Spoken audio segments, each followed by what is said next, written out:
Well, welcome to Freedom Church Kids. We are so glad that you joined us. Now, in a few moments, we're going to get ready for some praise and worship. We're going to get ready to dance and sing for Jesus. And you're probably thinking, what is all this stuff on the table? You got to wait until after praise and worship, and then we'll get into our lesson. Because guess what, kids? We're starting a new series called Muzzling Monsters. That's right, Muzzling Monsters. That means keeping the monsters quiet where they can't talk. Well, we'll talk about that right after praise and worship.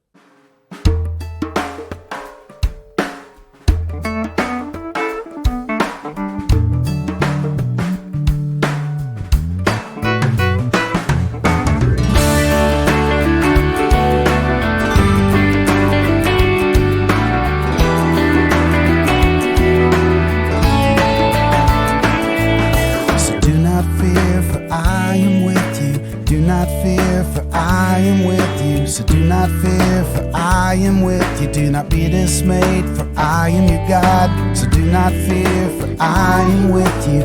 Do not fear, for I am with you. So do not fear, for I am with you. Do not be dismayed, for I am your God. I will strengthen you and help you. I will uphold you with my righteous right hand. I will strengthen you and help you. I will uphold you with my righteous right hand. I will strengthen you and help you. I will uphold you with my righteous right hand. I will strengthen you and help you. Isaiah 41:10. So do not fear, for I am with you. Do not fear, for I am with you. Do not fear, for I am with you. Do not be dismayed, for I am your God. So do not fear, for I am with you. Do not fear, for I am with you. So do not fear, for I am with you. Do not be dismayed, for I am your God. I will strengthen you and help you. I will uphold you with my righteous right hand. I will strengthen you and help you. I will uphold you with my righteous right hand. I will strengthen you and help you. I will uphold you with my righteous right hand. I will strengthen you and help you. Isaiah 41:10. Isaiah 41:10.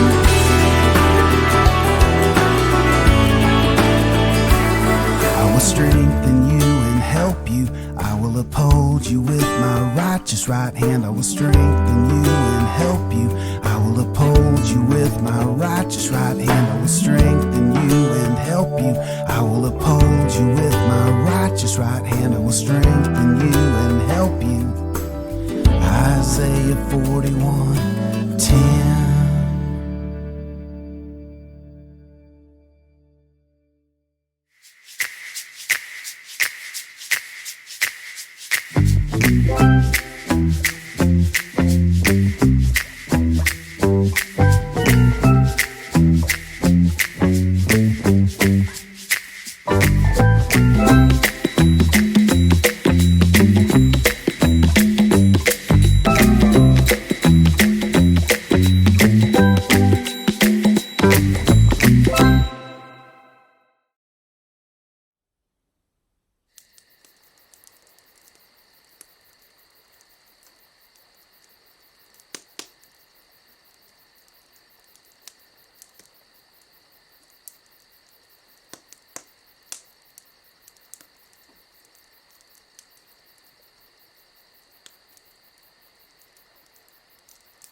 In the beginning, God created the heavens and the earth.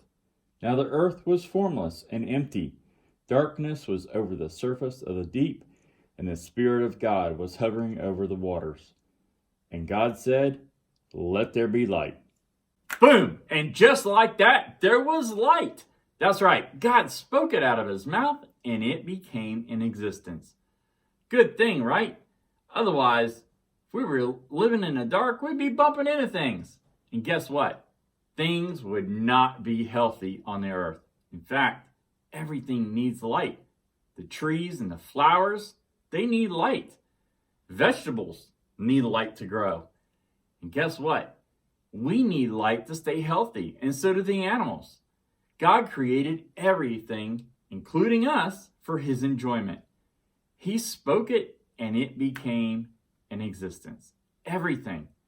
Oh, when he spoke the fish in the ocean, or the bears in the woods, or the ducks on the lake, it just came to be. I remember though, when I was little, gotta admit, I was scared of the dark. In fact, sometimes when I was out in the garage and my mom would call me into the house, I had to walk across the dark yard. And I was kind of scared.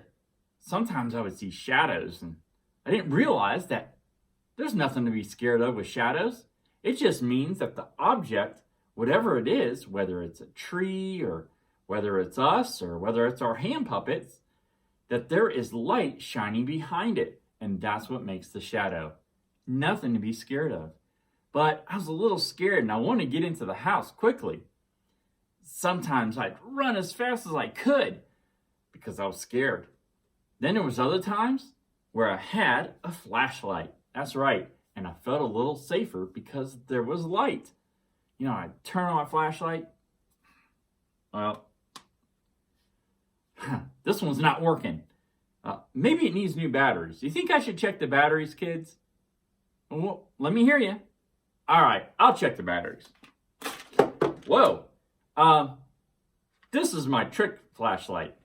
I'll have to find the real one later. Well, anyways, I would take my flashlight and I would walk across the yard. I wouldn't have to run. I might walk a little faster, but I wouldn't have to run because I had some light. I felt safer, and we all do. Do you know that when we have the light of Jesus in our hearts, we should feel safer? Because God is with us all the time. That's right. God is with us no matter where we are. We could be sailing on the ocean. We could be in a submarine way down in the ocean. We could be climbing the highest mountain peak. Or we could even be hiding under our bed. That's right. No matter where we are, God is with you. That's right. And he doesn't want you to be scared. He definitely doesn't want you to be scared of a shadow.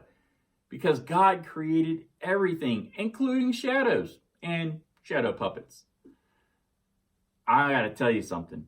Colossians 1:16, it says, "For by him all things were created, in heaven and on earth, visible and invisible. All things were created through him and for him." God created the whole earth for his enjoyment. He created it even for our enjoyment. Like when we go to the woods and we see a bear, or we go fishing and we catch a big fish, or we see that duck swimming on the lake, or we see our friends smile. It's all for our enjoyment. And God wants us to be happy. I mean, he knows everything about us. He knows all the hairs on the top of our head. That's right. He numbered them, whether we have a little or whether we have a lot. Guess what? He also knows what kind of makes us scared. He knows the things on the inside of us. But he also knows that our heart needs his son, Jesus. Hey, kids, don't be scared. There's no monsters out there. There's no shadows that are going to hurt you. Guess what? God created everything for our enjoyment. So, tell you what, until next time, I'm going to go practice my shadow puppets. And guess what? I need a little bit of dark and I need his light. So, until next time, let's go practice our shadow puppets together. And I'll see you next time, right here at Freedom Church Kids.